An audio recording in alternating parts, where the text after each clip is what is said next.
What happened in Caracas forces us to rethink an old assumption.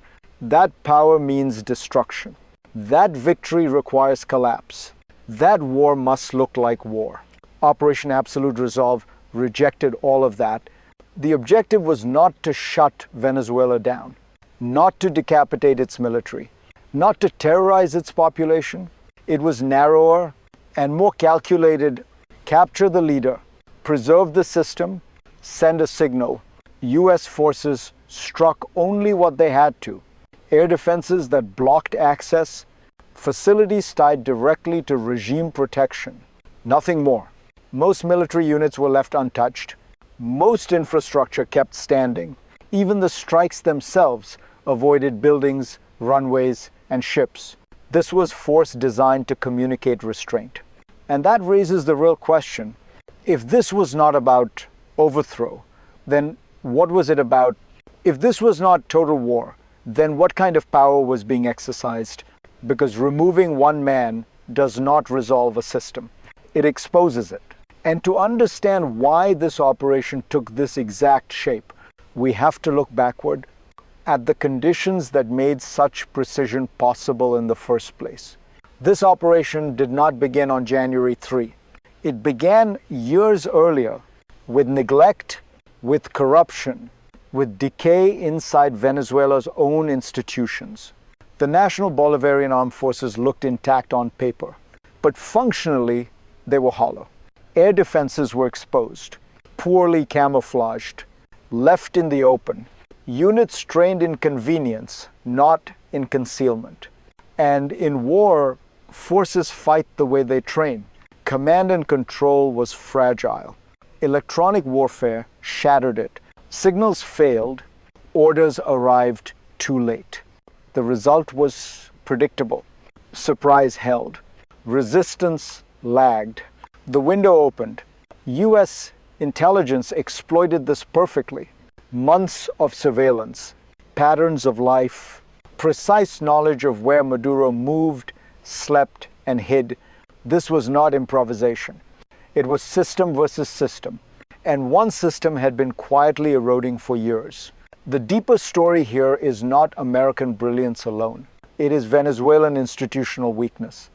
When corruption replaces competence and loyalty replaces training, collapse does not arrive with explosions. It arrives with silence. And that silence set the stage for the first real moment of crisis, when precision force met a system that could no longer respond. The first real shock came fast, and it came quietly.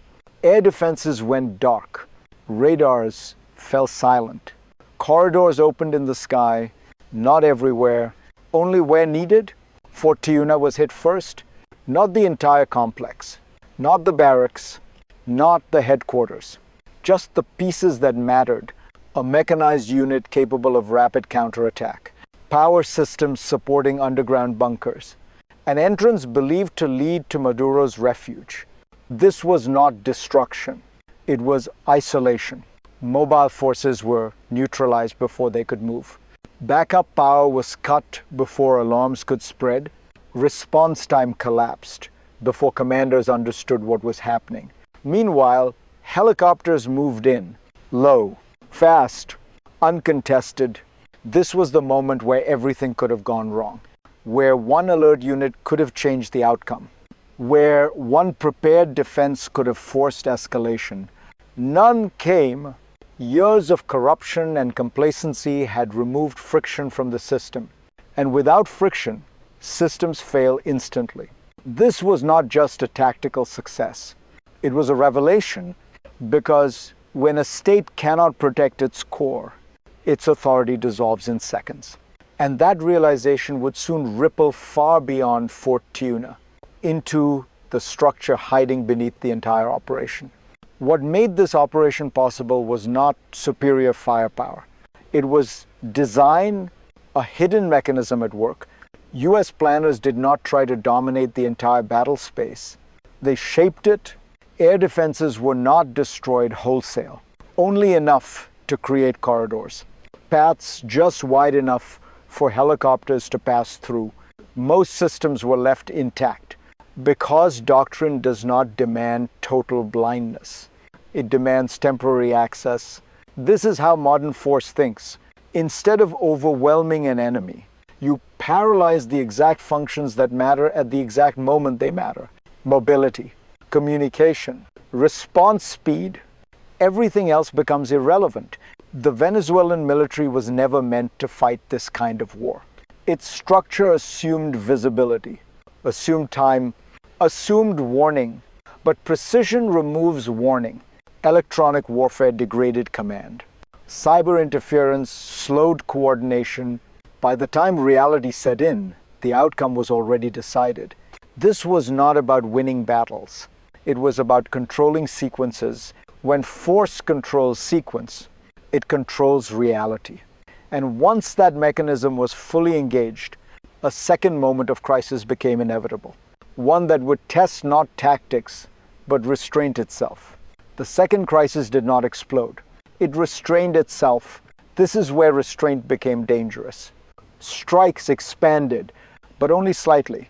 Communications infrastructure, select air defense units, nothing symbolic, nothing excessive. La Carlota Air Base was not destroyed. Runways were left intact, buildings untouched. Aircraft were placed on the runway. A denial, not a demolition. La Guaira port was not shut down. Ships were not hit, only one pier, one air defense system. Higuerote Airport followed the same logic. Disable access, preserve structure. This restraint sent a message to the military, to the political elite, to anyone still calculating their options. The United States was not there to burn the house down. It was there to rearrange the furniture, but restraint cuts both ways. Limited force creates ambiguity, and ambiguity invites miscalculation, because when a regime survives structurally, it may believe it can survive politically. This is the danger zone of modern power, where escalation is paused, but not resolved. And that pause pushes the consequences outward from the battlefield to the lives of ordinary people. For most Venezuelans, this operation was not seen from the air. It was felt on the ground, in apartments that shook without warning, in neighborhoods where glass shattered, in streets where rumors moved faster than facts. If you lived in Caracas that night, you were not thinking about doctrine. You were thinking about survival. 2 civilians died. Residential buildings were damaged. Missiles struck close enough to homes to remind everyone of the cost. Precision does not mean painless. And yet, this restraint mattered because it avoided something worse. A citywide blackout, mass casualties, total chaos. You were caught in the space between power and mercy, between force and limits. That is the paradox of modern intervention. It tries to spare civilians while still changing their future without consent. This is where analysis becomes human, because no strategy is abstract to the people who live beneath it.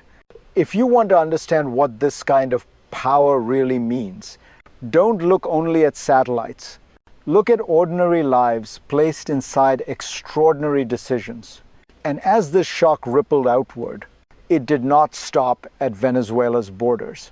What happened in Caracas did not stay in Caracas, because this was not just a military operation. It was a signal to Cuba, to Russia, to China, to Iran. The message was precise. The United States can reach into a defended capital, extract a head of state, and leave the system standing.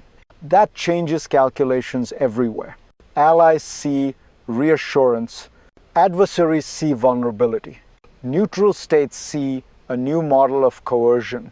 This was power without occupation, influence without invasion, but it also raised uncomfortable questions about sovereignty, about precedent, about who decides when law enforcement crosses borders. Energy markets took notice, migration routes recalculated, regional elites reassessed loyalty and risk. Because if one regime can be penetrated this cleanly, others begin to wonder who is truly secure. This is how global order shifts now, not through declarations, not through wars of attrition, but through moments that expose hidden weaknesses. And once exposed, the future stops being theoretical. It demands scenarios. The future now splits into three paths. None of them are clean. The first is controlled transition. U.S. leverage holds. Interim leaders cooperate. Economic stabilization begins. Oil flows increase. Elections follow. This is the best case. It requires discipline, restraint, and guarantees that new money does not recreate old corruption. The second is managed stagnation. The system survives. Reforms stall. Power fragments among elites. No collapse, no transformation, just slow decay under pressure. This is the most likely path because systems resist change more than leaders do. The third path is escalation. Commitments are broken. Threats are tested. Follow-on strikes resume. Not because the United States wants war, but because leverage, once challenged, demands response. This is the danger of precision power. It creates expectation, and expectation hardens into obligation. The lesson is simple and unsettling. Removing a leader is easy. Rebuilding legitimacy is not. And that brings us to the final question. What does success actually look like? When force can open doors, but cannot walk through them alone, this operation will be remembered for what it proved, not for what it destroyed. It showed that modern power no longer needs mass violence. It needs clarity, timing, and restraint. The United States won the night in Caracas. That much is undeniable. But nights are easy. Mornings are hard because once the target is gone, only systems remain. And systems do not surrender. Venezuela now stands at a hinge moment. So does American power. Force can open space. It cannot fill it. Leverage can coerce behavior. It cannot create legitimacy. That work belongs to politics, to institutions, to choices made after the helicopters leave. This is the real insight of Operation Absolute Resolve. Precision force is no longer the question. What matters is what follows.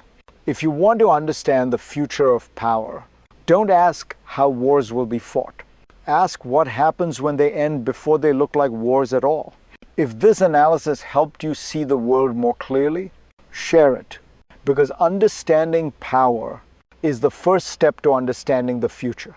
And the next chapter is already being written.